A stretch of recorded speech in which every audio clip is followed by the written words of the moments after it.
It's just a science project. Silent breed is people! You know, a doctor friend once said the same thing to me. Frankenstein was his name. It's alive! It's alive! It's alive! That sounds like something out of science fiction. Please explain to me the scientific nature of the whammy. We live in a spaceship, dear. So? Yes, science! Program complete. Enter when ready. Hello, Happy New Year, and welcome back to Science on Top. This is episode 212 for Sunday, the 31st of January, 2016. I'm Ed Brown, and today I'm joined by Dr. Shane Joseph. Hello. Penny Dumsday. Hello. And marine biologist Dr. Kate Norton. Hello. Good to be back for another year. And on the show today, we're going to be talking about the possible discovery of a ninth planet in our solar system, the spread of the most venomous box jellyfish, and how and why Venus flytraps can count. But first, the seventh period on the periodic table is now complete after 4 new elements have been officially verified. So I think it was 5 years ago we talked about elements 114 and 116, which were confirmed in 2012. They were called flerovium and livermorium. And now the International Union of Pure and Applied Chemistry has announced that elements with atomic numbers 113, 115, 117 and 118 have been confirmed and will get their permanent names soon. Great. That all sounds great, but what does it mean? Well, it means that, as I said, we've completed that seventh row on the periodic table, but we're still looking for more subatomic particles. Basically, we're looking for a theoretical but highly probable island of stability, they call it, which is where elements might be found that exist for long enough to study their chemistry. We're at a kind of a tricky area now where we can start looking for these elements. They're known as super heavy because they've got more than 104 protons.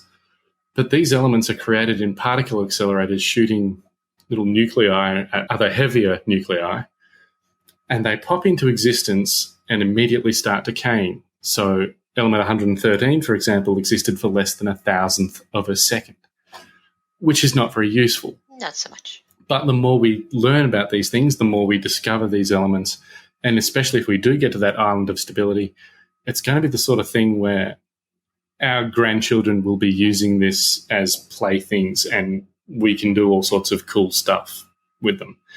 Probably. It's the old what use is a baby routine, is that we are expanding the realms of our knowledge. We're learning new things. And I think this is pretty cool. And I just figured that we'd mention it to get the ball rolling because it was a fairly big news in physics, I think. These have been now confirmed. We sort of found them previously. There were, one experiment had found them or another. This has been confirmed by independent laboratories, different teams working on them. So they are now completing the periodic table up to a point. So they officially exist. They do. They are definitely there. If however, only briefly. Yeah.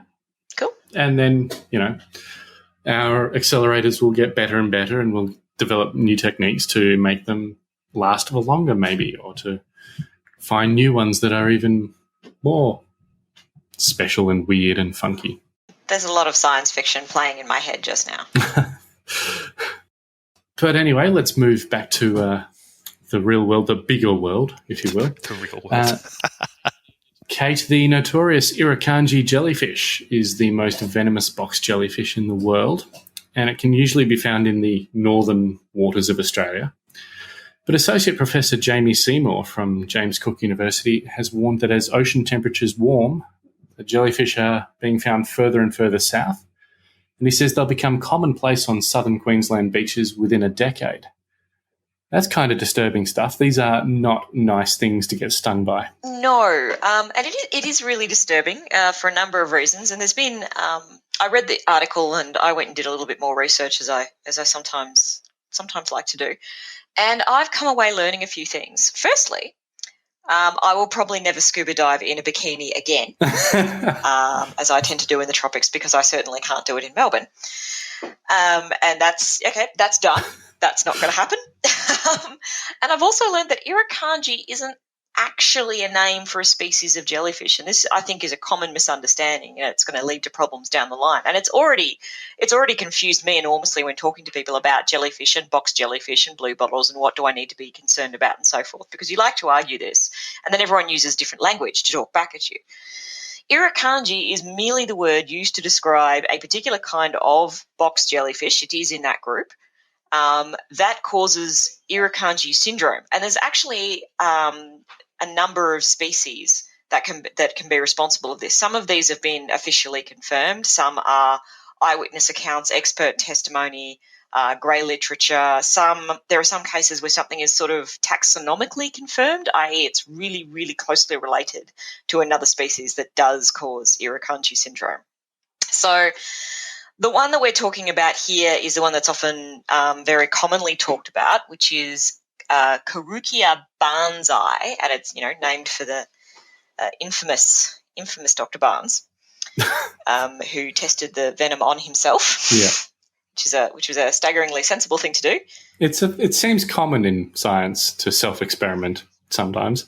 Usually it's when people get very, very frustrated by certain limitations and they decide to experiment on themselves, which with irukandji syndrome is really extremely unpleasant, because one of the main problems is it causes huge systemic problems, a lot of it relating to moderating sodium channels and the presence of catecholamine, which is a very intense stress hormone.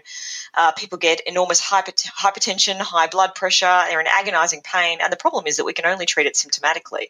So we treat with antihistamines, we treat with painkillers, we treat with morphine, and we hope that people pull through. Now, not all of the irukandji jellyfish cause it to the same extent. The ones that do cause it in moderate to life-threatening states are things like Creepier barnesi, and there's another one, Marlow kingi, has been confirmed as lethal, and that one is on the Great Barrier Reef. Now, there's a couple of interesting things that come out of this article, apart from me discovering that there's a whole bunch of species that are technically classed as irukandji jellyfish. The unusual things about irukandji jellyfish, and we don't exactly know why, we don't know a lot about them, and one of the reasons we don't know a lot about them and don't actually get to study them very much is they're really, really quite small.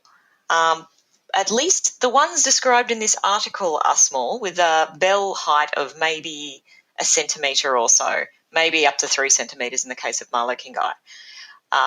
But I'm reading in this review paper that they can get quite large in other parts of the world. Some species, one is reported by eyewitness, which obviously is not necessarily confirmed, as being 50 centimetres in the bell size, and I think I'd be a bit upset getting stung by that. That's huge. It's quite large. Unlike most jellies, irukandji jellies tend to have actually got stingers on their bell as well as just on the tentacles. And this is a concern. This is something I think people need to know, because normally when you're told to avoid jellies, you watch out for the tentacles. You avoid those, you should be all right. Not so the case here. Here is a tiny little thing you can hardly see. Avoid it anyway, and the whole thing. And the problem, of course, is that with climate change, we do tend to worry a lot about climate change's effect on range and distribution of organisms, particularly organisms that prefer cold environments, because they haven't got that far to go. But animals that enjoy warmer environments can expand. That's a very real concern in some cases, particularly in the cases of tropical jellyfish.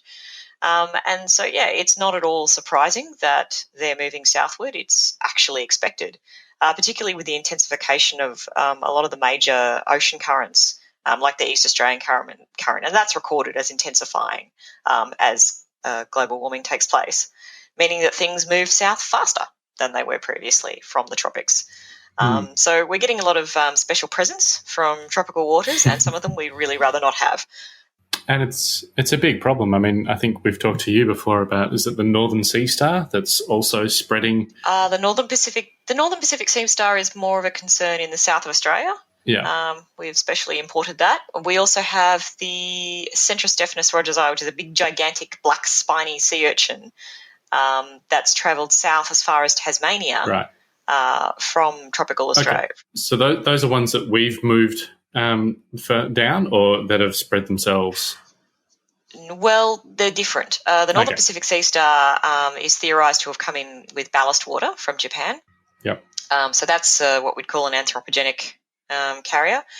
In the case of the big black spiny sea urchin, it's just the fact that they have very, very long-lived larvae. The larvae can hang around in the water for a very long time before settling and turning into a pain-in-the-butt sea urchin. And it gets picked up by the East Australian current, which is intensified, as I mentioned, and carried much further than it would. And it's a very robust animal. Like, it doesn't care that it's in cold water, this particular sea urchin. It just does just fine. As long as it can get to a rocky reef, it'll settle quite happily. And that's caused huge problems for the lobster fishery in Tasmania by outcompeting lobsters. So, yeah, it's not the first, and I definitely don't think it will be the last case of marine range expansions causing huge problems in the environment and just for people who like to muck around in the ocean. I think that it's going to be a problem as well because people don't go to the Gold Coast to thrash around on the beach in stinger suits. No, that's true. And I think it also shows that the trouble with climate change is we think about, it's bad for the polar bears and everything because their whole habitat is decreasing.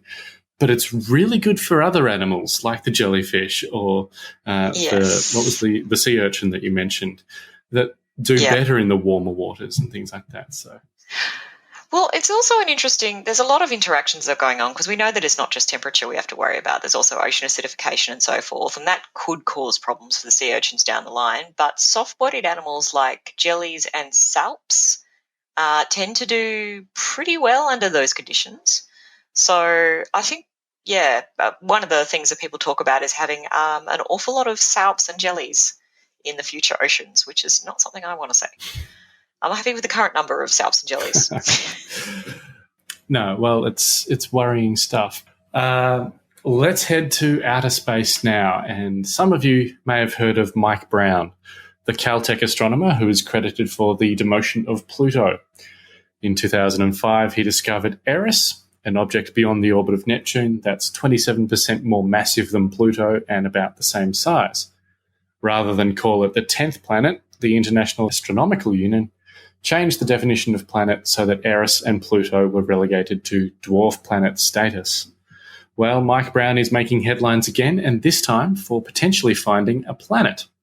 He and Caltech colleague Konstatin Batygin have announced evidence that an object nearly as big as Neptune exists in the outer regions of our solar system. Now, Shane, we need to stress this planet has not actually been found as such, but its presence has been inferred by looking at the orbits of a bunch of trans-Neptunian objects, right? Yeah. So this hypothetical planet wouldn't actually come any closer to the sun than I'd say. Probably its closest orbit would come as close as would be sort of even further out than Pluto, like 200 times out further than Pluto. So we're 200. talking about I think that's right, or am I wrong? No, you're right. Oh my God. The planet's orbit could come as close as 200 AU, or astronomical units, which is 30 billion kilometres from the sun, and as far away as 1,200 astronomical units. It's got an elliptical orbit. So its orbit would be about 10 to 20,000 years. Yeah. Pluto, just by comparison, at its furthest is 49 astronomical units. Wow. And Voyager 1, we all say that it's on the edge of our solar system and all of that. It's only 133 astronomical units. So this planet, while it's still gravitationally locked to our sun and it's in our solar system, therefore, it's still way further out than anything that we've sent than Voyager 1. So.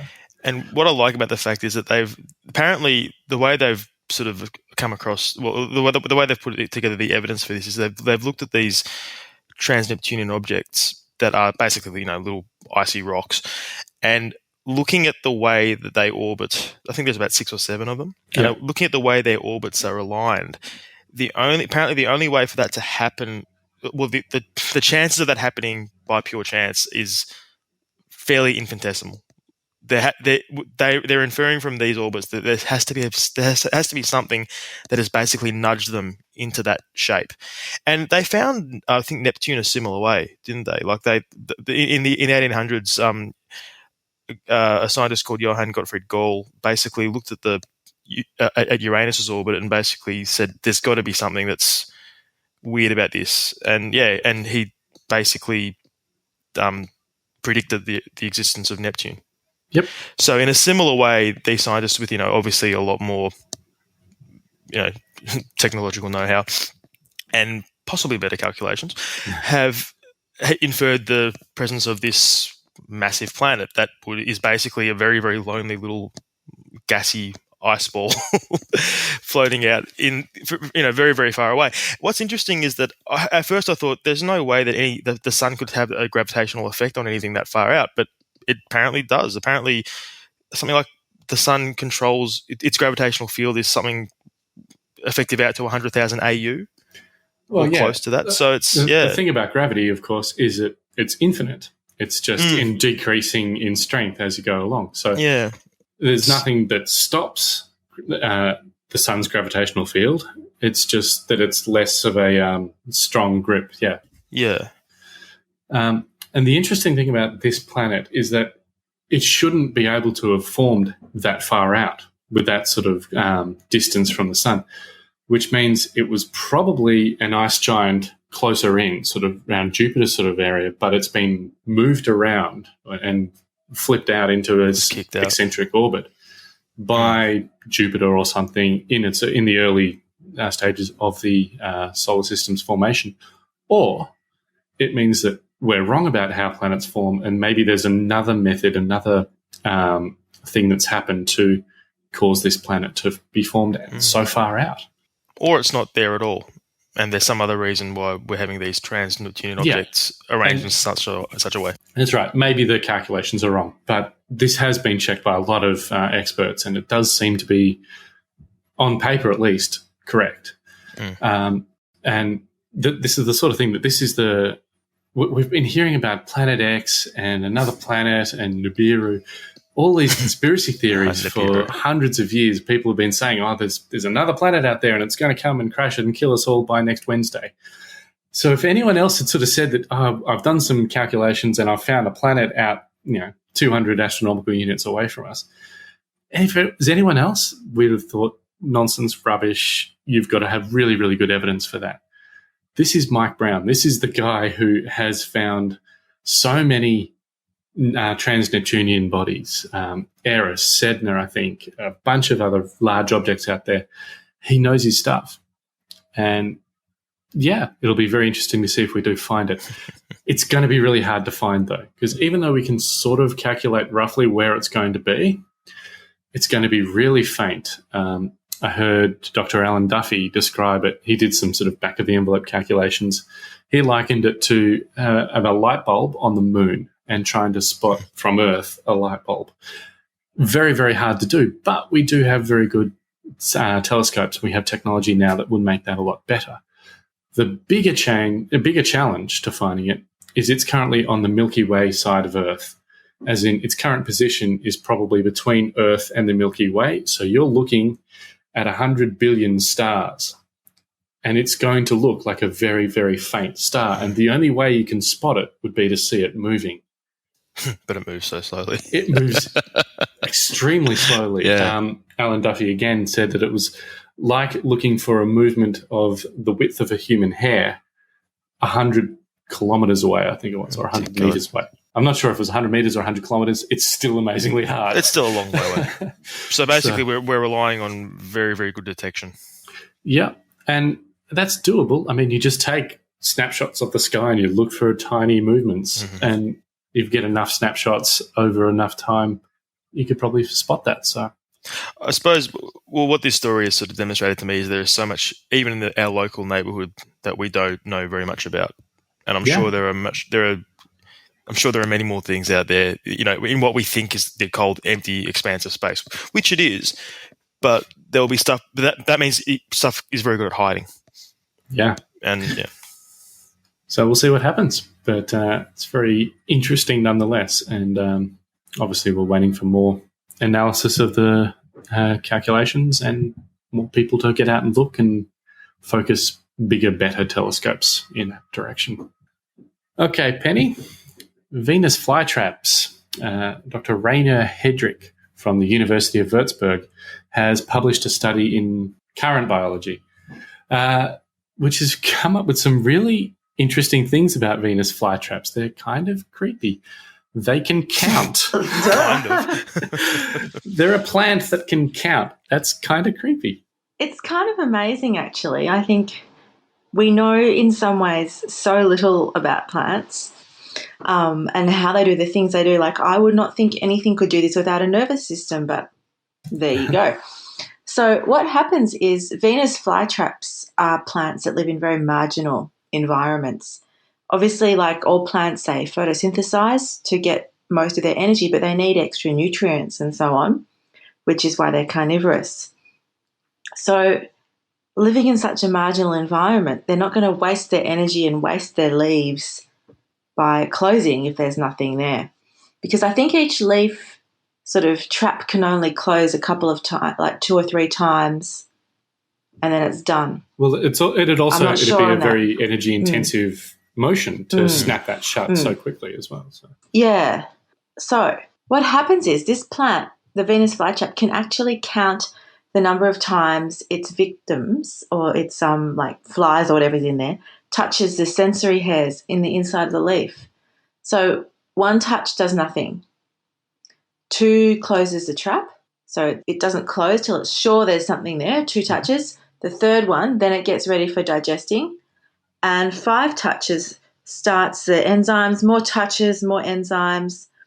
And so the more something struggles, the more it'll get digested or the faster. Yeah. And it would have to be a time-dependent thing too, wouldn't it? Like it'd be like 2 rapid touches rather than, like a touch and then, half a minute later another touch. Yeah, I think it's about 20 seconds. Right. So okay. if it bumps a hair and then avoids the hairs for about 20 seconds, it all resets. Right.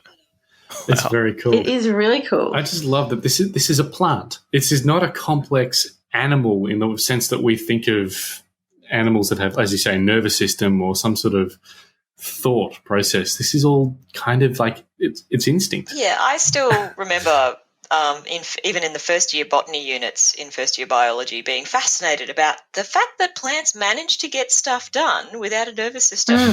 They move, they turn towards the sun, they expand some cells and contract others to allow movement. They don't have a nervous system. They don't need it. They just move fluid around and it gets the job done. I kind of feel that we take plants for granted because they're so commonplace, and yet they're like the background to animals. And yet the things they do, and every plant hormone, when you look at it, it's like, well, this hormone promotes growth or inhibits growth, like depending on stuff.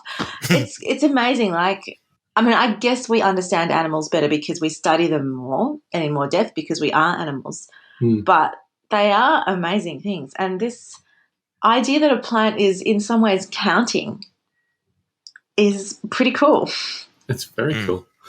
But that's evolution at work, I guess. This is just something that's evolved over millions of years to do this one unique sort of function of trapping food and only food and not reacting to dust or wind I or guess anything. if a bit of a leaf or something fell in there, it's not going to struggle. Yeah. So whatever. It's so cool. And again, you can't help but anthropomorphize and sort of put this kind of thought pattern or something into it's counting 1, 2, 3. It's not counting, but it is counting, if you know what I mean. I love it. Shane, remember that star that has the really weird dimming pattern that some people thought maybe there was, quote, an alien megastructure around it or some part of a Dyson sphere maybe? Are we any closer to having an answer for that?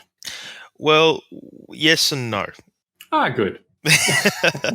We know that it's not aliens as we know it. And the reason we know it's life, Jim, but not as we know it. Well, the reason that is because the first thing they did when this hit the news and everything is they directed telescopes towards this star and said, okay, can we detect infrared telltale signs of communication or something like that? And there is nothing. So there is nothing out there that is communicating as far as we would understand communication. So there probably isn't a little green man building a big solar panel. Okay. But what we do know is that it's probably not comets. Now that was one of the explanations they came up with. They said, look, maybe it's just, it's a big swarm of comets that's kicking up, there's lots of collisions, there's lots of dust. and it's it's sort of covering up the star. Now, because in this case, the dips, as Ed said, were something like 22% of the available light from the star. Now that's enormous. Like not even Jupiter, a planet the size of Jupiter, would cause that amount of light to dim. So it's got to be something huge. But apparently that doesn't account for, like, even if comets were the culprits, you'd have to have like. It'd have to be huge amounts. Comets. Yeah, they'd be massive. It'd be crazy. And again, I think if this star were younger, that might be the case. But it's about as old as our sun, so it's probably not the case. So what a group of researchers have done is have said, well, can we go back and look at all the photographs that we took of that part of the sky and identify that star and see what the light looked like from 100 years ago to now. And it turns out that this thing has been steadily dimming from about 100 years ago to now. Steadily dimming as in it's dimmer now than it was 100 years ago, or it's doing that dimming, that fluctuation thing? Well, there's a downward trend. Okay. It does dim sometimes more than and then it goes back up to what is probably possibly a more normal level, but it is still slightly dimming. So the average brightness is decreasing. Yeah. Wow. Yeah, and again, no one freaking knows what's going on. Oh, it's clearly they're building the Dyson Sphere, and it's in construction over 100 years. Yeah, obviously. I mean, look, there's a great article again by Phil Plait, and he goes through this, and he does some number crunching and says, look, if we even consider briefly that this might be aliens, the amount of material they must be using to create solar panels this large is just insane. Like 750 billion square kilometers of solar panel. No, it doesn't seem likely. So it's a great idea. I mean, it's great for science fiction, but it probably isn't that. But the point is that it's probably something that's so weird that we just can't imagine, or it's something that we know about, a process that we know about, but it's right at the very edge of what we thought was possible, or possibly beyond that. Well, we didn't think it was possible for a planet to form out past the orbit of Neptune, as far as maybe there has been one found there. So. It's one of those things where either there is an explanation that we just haven't thought of yet, or our current understanding of some explanations are wrong. Very cool. Yeah, I really want to find out what's happening here. I mean, obviously I'm not the only one, but it's just it's just crazy. Like, it's one of those things that people think they understand everything about the way the universe works, and then something like this comes along and just says, "Nah, here's a new mystery for you." And that's, I think, a healthy thing to be humbled by that, and to say, look, we thought we knew everything about why stars dim and what could possibly be, but this is something that's challenging our existing beliefs. Yeah. We've found things that we don't know. That's an important stage of science. Well, that's our show. As usual, all the links are on the web at scienceontop.com/212. And we appreciate your thoughts, your feedback, comments. So send us an email at feedback@scienceontop.com, or catch us on social media. Thank you once again for joining us, Dr. Kate Norton. Oh, thank you. And, of course, thank you, Shane and Penny. No worries. Always a pleasure. And thank you, everyone, for listening. And we'll be back again next week, putting science on top of the agenda. Join us then.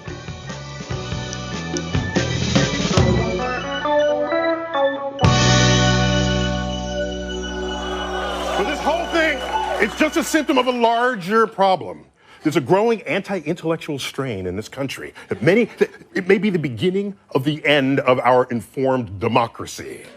Of course, in a free society, you can and should think whatever you want. And if you want to think the world is flat, go right ahead. But if you think the world is flat and you have influence over others, as would successful rappers or even presidential candidates, then being wrong becomes being harmful to the health, the wealth, and the security of our citizenry. Discovery and exploration got us out of the caves, and each generation benefits from what previous generations have learned. Isaac Newton, my man, said, "If I have seen farther than others, it's by standing on the shoulders of giants." I get an amen. Woo. So that's right, B.O.B. When you stand on the shoulders of those who came before, you might just see far enough to realize the earth isn't flat. And by the way, this is called gravity.